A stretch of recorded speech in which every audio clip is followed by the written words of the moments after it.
നമസ്കാരം, എല്ലാവർക്കും സ്വയംവരം സീരിയലിൻ്റെ നാളത്തെ പ്രമോ റിവ്യൂയിലേക്ക് സ്വാഗതം.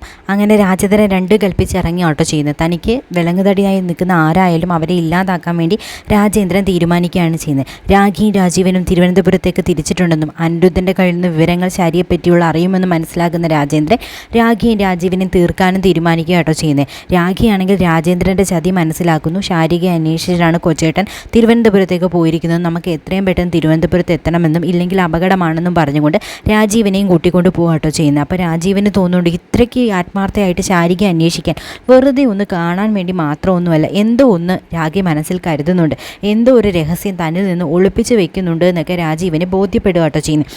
രാജീവൻ അതിനെപ്പറ്റി ചിന്തിക്കുകയും ചെയ്യുന്നുണ്ട്. പിന്നീട് വണ്ടി നിർത്തുക കേട്ടോ ചെയ്യുന്നത് ഇടയ്ക്ക് വെച്ചിട്ട്. എന്നിട്ട് രാഖി എടുക്കുക രാജീവൻ പറയുന്നുണ്ട്, എനിക്ക് നിന്നോടൊരു പ്രധാനപ്പെട്ട കാര്യം ചോദിക്കാനുണ്ടെന്ന് പറയും.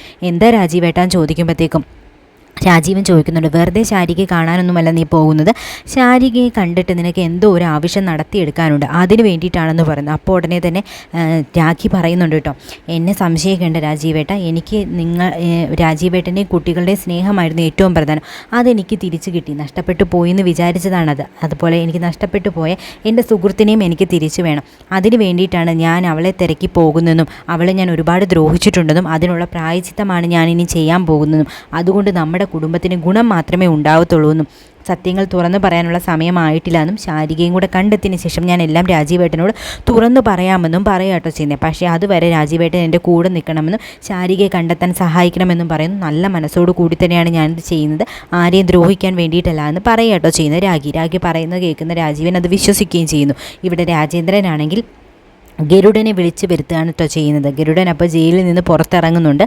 അപ്പം രാഖി കൊല്ലുന്ന കാര്യത്തിൽ ഒരു തീരുമാനം ആക്കിയിട്ടില്ലായിരുന്നു. പക്ഷേ ഇപ്പോൾ രാഖിയും കൊല്ലാനായിട്ട് രാജേന്ദ്രൻ തീരുമാനിക്കട്ടോ ചെയ്യുന്നത്, രാജീവനെ മാത്രമല്ല. അങ്ങനെ ഗരുഡൻ എത്തുന്നു.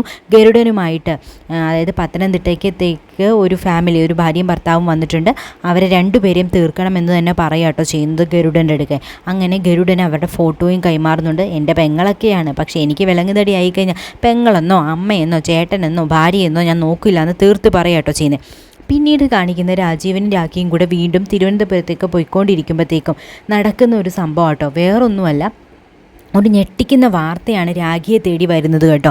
രാഖി ആ ഫോണിൽ ആ കോൾ വരികയും ആ വാർത്ത കേൾക്കുമ്പോൾ ഞെട്ടിത്തരിക്കുകയും ചെയ്യാട്ടോ ചെയ്യുന്നത്. കാരണം ഇവർ തിരുവനന്തപുരത്ത് എത്താനായിട്ട് പാടില്ല എന്ന് രാജേന്ദ്രൻ നിർബന്ധമുണ്ട്. അതുപോലെ തന്നെ അവിടെ എത്തിക്കഴിഞ്ഞാൽ ഇവരെ തീർക്കാനുമാണ് കേട്ടോ രാജേന്ദ്രൻ പ്ലാൻ ചെയ്ത് വെച്ചിരിക്കുന്നത്. അങ്ങനെ തിരികെ രാജേന്ദ്രൻ എത്തുന്നത് വീട്ടിലേക്കാണ് കേട്ടോ. അങ്ങനെ എത്തുന്ന രാജേന്ദ്രൻ നേരെ ചെല്ലുന്നത് ആരതിയുടെ അടുക്കലേക്ക്. കാരണം ആരതി സത്യങ്ങളൊക്കെ പറയാൻ വേണ്ടിയിട്ട് പോയതാണ് രാഖിയുടെ അടുക്കൽ. ഇവളും ജീവിച്ചിരിക്കുന്നത് തനിക്ക് അപകടമാണെന്ന് മനസ്സിലാക്കുന്ന രാജേന്ദ്രൻ ശാരദയെ കൊന്നു തള്ളാനായിട്ട് തീരുമാനിക്കുന്നു. അങ്ങനെ തോക്കെടുത്ത് ആരതിയുടെ നേരെ നിറയൊഴിക്കാട്ടോ ചെയ്യുന്നത്. അങ്ങനെ ആരതി അവിടെ മരിച്ചു വീഴുന്നു. പിന്നീട് ലളിതാമ്മയെ കൊല്ലാനായിട്ട് ശ്രമിക്കുന്നു. ഇതെല്ലാം കാണുന്ന ജയരാമനാണ് രാഖിയെ വിളിച്ച് വിവരം പറയുന്നതും. തിരുവനന്തപുരത്തേക്ക് തിരിക്കുന്ന അവർ പെട്ടെന്ന് ഈ വാർത്ത കേട്ട് ഞെട്ടുകയും പിന്നെയും അവർ തിരികെ വരുന്ന അവസ്ഥയിലേക്ക് നീങ്ങുകയും ചെയ്യുന്നു കേട്ടോ. അതുകൊണ്ട് തന്നെ അവരുടെ ജീവൻ രക്ഷിക്കാനായിട്ട് സാധിക്കുന്നുണ്ട് ഈ ഒരു വാർത്ത. കാരണം അവർ മടങ്ങി വരുന്നത് കൊണ്ട് തന്നെ ഗരുഡനെ വെച്ചുള്ള രാജേന്ദ്രൻ്റെ പ്ലാൻ അവിടെ പൊളിഞ്ഞു വീഴുക കേട്ടോ ചെയ്യുന്നത്.